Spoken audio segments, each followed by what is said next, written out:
السلام علیکم، آپ دیکھ رہے ہیں اسٹریٹ ٹاک ود کامران یوسف۔ ایک اور آڈیو لیک یعنی کہ پارٹ 2 جو سفارتی مراسلے کے حوالے سے جو تنازع کئی عرصے سے چل رہا ہے۔ جو پہلی آڈیو لیک تھی اس میں ہم نے دیکھا کہ سابق وزیر اعظم عمران خان گفتگو کر رہے ہیں اپنے جو پرنسپل سیکرٹری ہیں اعظم خان کے ساتھ کہ کس طریقے سے یہ جو سائفر والا معاملہ ہے اس پر میٹنگ بلائی جائے اور اس پر کھیلا جائے اور امریکہ کا نام نہیں لینا۔ اب جو اس کا پارٹ 2 آج سوشل میڈیا کے اوپر ریلیز کیا گیا ہے، جو آڈیو سامنے آئی ہے، اس میں ایک اور میٹنگ کا تذکرہ ہے جس میں اس وقت جو وزیر خارجہ تھے شاہ محمود قریشی اور جو پارٹی کے سیکرٹری جنرل ہیں اسد عمر، وہ بھی اس ملاقات میں موجود ہیں، اور کلیئرلی یہ سنا جا سکتا ہے کہ اس میں جو سابق وزیر اعظم ہیں عمران خان، وہ یہ کہہ رہے ہیں کہ سیکرٹری خارجہ کو بلایا جائے اور چپکے سے ہم جو ہے نا وہ منٹس بنا لیں گے۔ جو اس میں اہم بات ہے کہ ظاہر ہے کہ یہ جو آڈیو ریلیز کی گئی ہے اس کے ساتھ سب ٹائٹلز بھی ہیں۔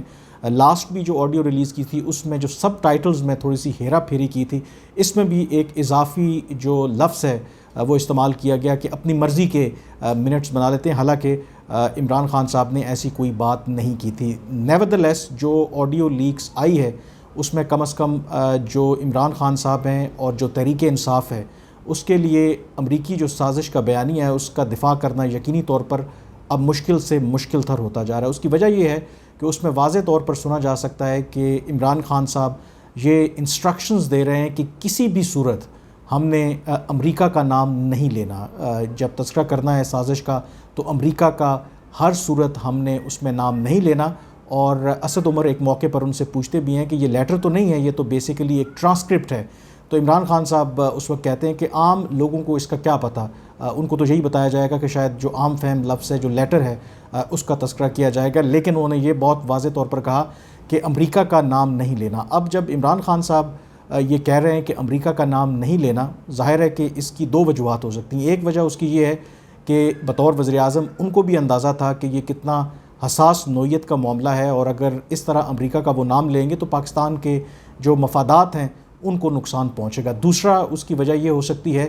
کیونکہ آفٹر آل ان کو پتہ ہے کہ امریکہ کا اس طریقے سے اگر آپ نام لیں گے تو پھر ظاہر ہے کہ آپ بھی وزیر اعظم ہیں، آپ کے لیے بھی اس کے نقصانات ہو سکتے ہیں، اور بیسیکلی یہ ریفلیکٹ کرتا ہے کہ ہمارے جو حکمران ہیں ان کی ہمیشہ ایک دوغلی پالیسی رہی ہے۔ مثلاً بند کمروں میں وہ کچھ اور بات کرتے ہیں اور جب عوام کے سامنے آتے ہیں تو ان کا جو رویہ ہے وہ بالکل مختلف ہوتا ہے۔ اس کی مثال ایسے ہے کہ آج سے کچھ عرصہ پہلے جب پاکستان دہشت گردی کے خلاف جنگ میں فرنٹ لائن سٹیٹ تھا تو پاکستان کے اندر ڈرون حملے تواتر سے ہو رہے تھے، اور پاکستان پبلکلی ان حملوں کی مذمت کرتا تھا، لیکن یہ لوگ سب جانتے ہیں کہ انڈر ہینڈ جو ہے پاکستان کی امریکہ کے ساتھ ایک انڈرسٹینڈنگ تھی، اور جب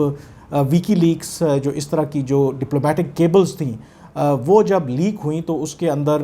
اس بات کی تصدیق ہوئی کہ کس طریقے سے خاص کر کے جو پیپلز پارٹی کی قیادت تھی، آصف علی زرداری صدر تھے، یوسف رضا گیلانی وزیر اعظم تھے، کہ وہ پرائیویٹ میٹنگز میں بند کمروں میں کس طریقے سے جو امریکی اہلکار ہیں ان سے یہ کہتے تھے کہ آپ ڈرون حملے جاری رکھیں، ہم پبلکلی اس کی مذمت کریں گے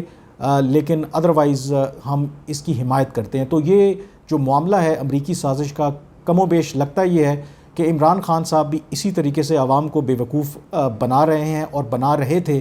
کہ ادروائز تو وہ پرائیویٹلی کہتے ہیں کہ امریکہ کا نام نہیں لینا، لیکن ساتھ ہی پھر جو ان کی پبلک پوزیشن ہے وہ بالکل مختلف ہے۔ لیکن بعد میں ہم نے دیکھا کہ شروع میں تو انہوں نے امریکہ کا نام نہیں لیا، لیکن جب ان کا آبجیکٹیو اچیو نہیں ہوا تو انہوں نے پھر امریکہ کا نام بھی لیا، اور امریکہ کے اس سفارتکار یعنی کہ ڈونلڈ لو کا بھی نام لیا، جن کے بقول عمران خان کے بقول انہوں نے جو رژیم چینج کی دھمکی دی تھی۔ اب عمران خان صاحب اس کے اندر ایک اور جو پہلو ہے جو اس طرح سے جو ان کا بیانیہ ایکسپوز ہوتا ہے کہ وہ یہ کہتے ہیں کہ وہ حقیقی آزادی کی جنگ لڑ رہے ہیں، یعنی کہ وہ ایبسلیوٹلی ناٹ کا انٹرویو ان کا ہمارے سامنے ہے کہ وہ کبھی بھی کسی اور ملک سے ڈکٹیشن نہیں لیں گے۔ اگر واقعی وہ حقیقی آزادی کی جنگ لڑ رہے ہیں اور ان کو لگتا ہے کہ ان کو امریکی سازش کے ذریعے ہٹایا جا رہا تھا تو پھر انہیں کس چیز کا خوف ہے؟ وہ امریکہ کا نام لینے سے کیوں کترا رہے تھے؟ ان کو شروع میں ہی امریکہ کا نام لینا چاہیے تھا۔ تو یہ میرے خیال میں ہمارے جو عوام ہیں ان کو اس حوالے سے سوچنا چاہیے، جب ان کے جو سیاسی رہنما ہیں اس طرح کے بیانات دیتے ہیں، جب ان کے قول و فعل میں تضاد ہوتا ہے تو کم از کم ان سے ان کے بارے میں ضرور پوچھنا چاہیے۔ اب اس کے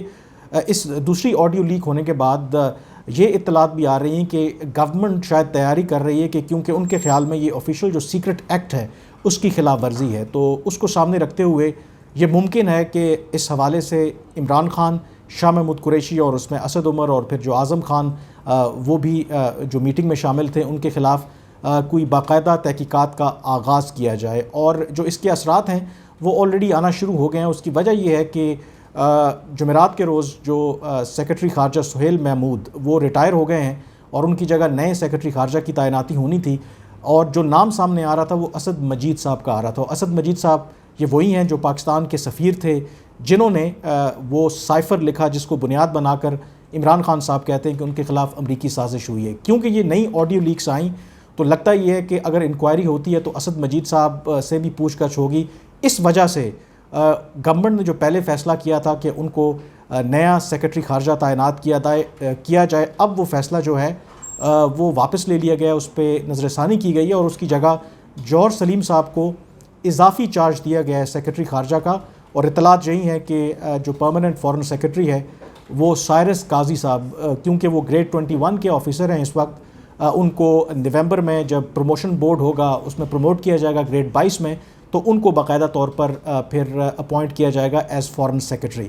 تیسرا اس کا جو سب سے عام پہلو ہے، ہم اس کے کانٹینٹس جو آڈیو لیکس ہیں اس پر تو بات کر رہے ہیں، لیکن جو سب سے اہم پہلو ہے جس پر یقینی طور پر ایز اے پاکستانی آپ کو کنسرن ہونا چاہیے کہ کیسے وزیراعظم آفس، وزیراعظم ہاؤس سے اس طرح کی لیکس ہو رہی ہیں، کیونکہ یہ ہمارے جو سیکیورٹی جو ارینجمنٹس ہیں ان کے اوپر ایک بہت بڑا سوالیہ نشان ہے۔ کوئی اور ملک ہوتا تو شاید ابھی تک درجنوں لوگ، 30-40 لوگ تو ابھی تک اگر ان کو نوکریوں سے نہ بھی نکالا جاتا، کم از کم ان کو معطل کر دیا جاتا، ان کے خلاف انکوائری کی جاتی۔ آفٹر آل جو وزیراعظم کی سیکیورٹی ہے، جو وزیراعظم ہاؤس، وزیراعظم آفس، وہ انٹیلیجنس بیورو اور اسپیشل برانچ کا کام ہے کہ اس طرح کی کسی بھی کارروائی سے اس کو پریمپٹ کرے، لیکن ان کے ہوتے ہوئے اس طرح کی کارروائی ہوئی، لیکن ابھی تک افسوس کے ساتھ ایسا کوئی اقدام ہمیں نظر نہیں آیا کہ حکومت کی طرف سے کنکریٹ سٹیپ لیا گیا ہو جس سے یہ پتہ چل سکے کہ مستقبل میں ایسا کچھ نہیں ہوگا، کیونکہ اس کے بہت سنگین مضمرات ہو سکتے ہیں۔ ابھی تک تو ہماری جو ڈومیسٹک پالیٹکس ہے اسی حوالے سے یہ چیزیں سامنے آ رہی ہیں۔ باقی دنیا کو یہ پیغام ہم نے یہ دیا ہے کہ جب کوئی باقی دنیا کے رہنما یا ڈگنیٹریز یہاں پہ آتے ہیں وزیراعظم آفس میں، وزیراعظم ہاؤس میں جو ان کی ملاقاتیں ہوتی ہیں، تو اس کا مطلب ہے وہ سیف نہیں ہے۔ دفتر خارجہ کے کچھ لوگوں سے میری بات ہوئی تو ان کا یہ کہنا تھا کہ انہیں نہیں لگتا کہ مستقبل میں اب اس طرح کے جو فارن ڈگنیٹریز ہیں وہ پاکستان آئیں گے اور وزیراعظم آفس یا وزیراعظم ہاؤس میں وہ کسی بھی طرح کی پاکستانی حکام کے ساتھ بات چیت کریں گے، بلکہ اگر بات چیت کریں گے بھی تو وہ بہت محتاط انداز میں کریں گے، کیونکہ تصور کریں کہ پاکستان میں ظاہر ہے کہ ہر ملک کے لیڈران آتے رہتے ہیں۔ تصور کریں کہ کوئی چین کے لیڈر پاکستان کے دورے پر ہوں، وزیراعظم آفس یا وزیراعظم ہاؤس میں وہ پاکستانی وزیراعظم سے کسی اہم موضوع پر بات کر رہے ہیں اور جس میں امریکہ سے متعلق کوئی بات ہو، اگر وہ بات لیک ہو جاتی ہے تو آپ تصور کریں کہ وہ کتنا امبیرسنگ سچویشن ہے، اور جو پاکستان کے نہ صرف مفادات بلکہ جو باقی دنیا کے لوگ جو پاکستان کے دوست ممالک یہاں پہ آتے ہیں ان کے مفادات کے لیے کتنا نقصان دہ ہے۔ لیکن افسوس کے ساتھ لگتا ایسا ہے کہ اس کے اوپر کوئی کنکریٹ کارروائی نہیں ہو رہی۔ اس کی وجہ یہ ہے کہ شاید یہ آڈیو ریکارڈنگ کرنے والے بھی ہم خود ہی ہیں، اور وہ جانتے ہیں کہ اگر ہم نے اس کی آپ کہہ سکتے ہیں کہ ایک امپارشل انکوائری کی تو شاید بات کہیں دور تک چلی جائے گی۔ بے شک اگر ہم اس کو آپ کہہ سکتے ہیں کہ ابھی اس پر انکوائری نہیں کروانا چاہتے، لیکن اس ساری کھینچا تانی میں، اس سیاسی چپکلش میں، اس اقتدار کی لڑائی میں میرے خیال میں پاکستان کو اور پاکستان کے مفادات کو بہت شدید نقصان ہو رہا ہے۔